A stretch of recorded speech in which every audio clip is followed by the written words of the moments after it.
Jacques et le haricot magique.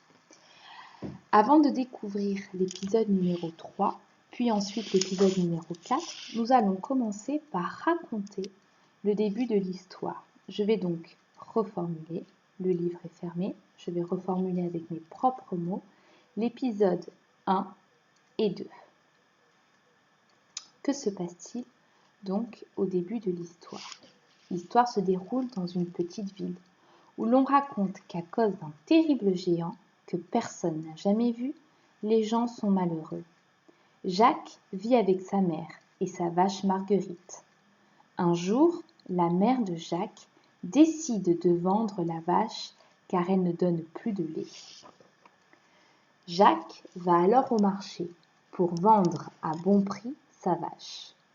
Mais en route, il rencontre un homme qui lui propose d'échanger Marguerite contre des beaux haricots. L'homme lui explique en effet que ces haricots ne sont pas ordinaires.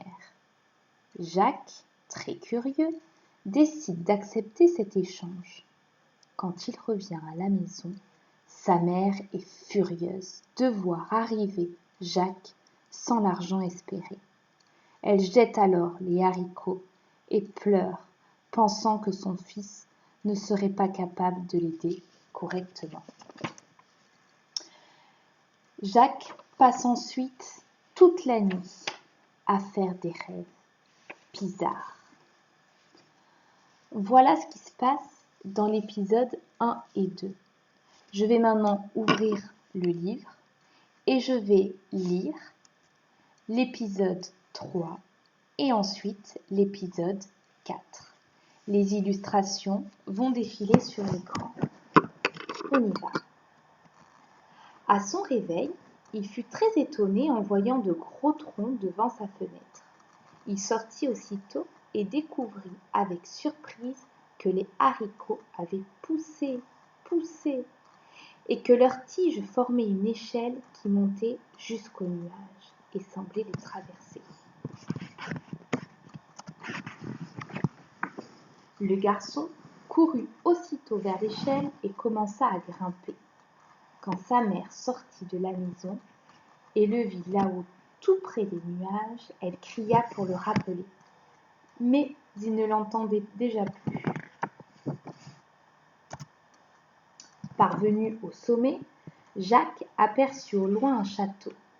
Il suivit le sentier qui y menait. À son arrivée, une femme l'accueillit. « Mon pauvre enfant, que viens-tu faire ici ? Tu ne sais pas que c'est la maison d'un géant qui ne fera de toi qu'une bouchée. » Jacques n'eut pas le temps de répondre, le sol se mit à trembler. On entendait des pas lourds.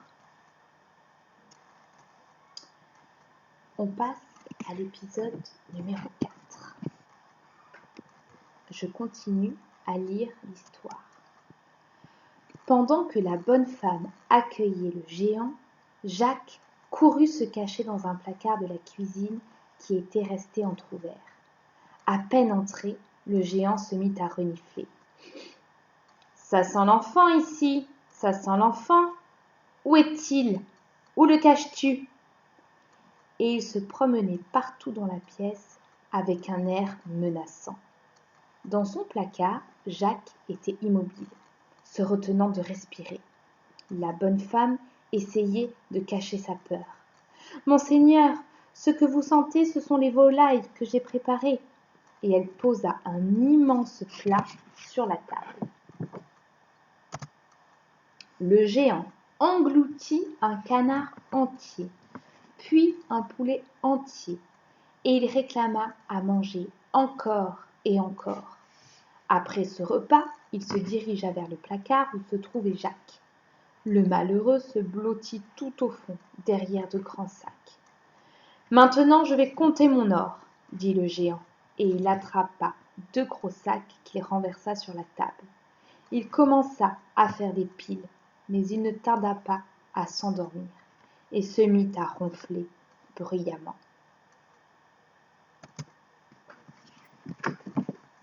Dès les premiers ronflements, Jacques regarda hors du placard et s'assura que la bonne femme ne pouvait pas le voir. Il attrapa un énorme sac d'or, presque aussi gros que lui, et il s'enfuit avec. Il se disait que le géant possédait tellement de richesses que ce sac ne lui manquerait guère.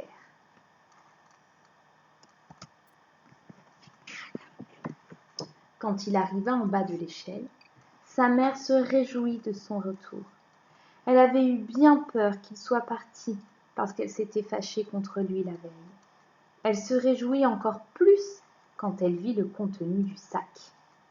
Et ils vécurent ainsi, tranquilles, quelque temps. Voilà pour l'épisode 3 et 4.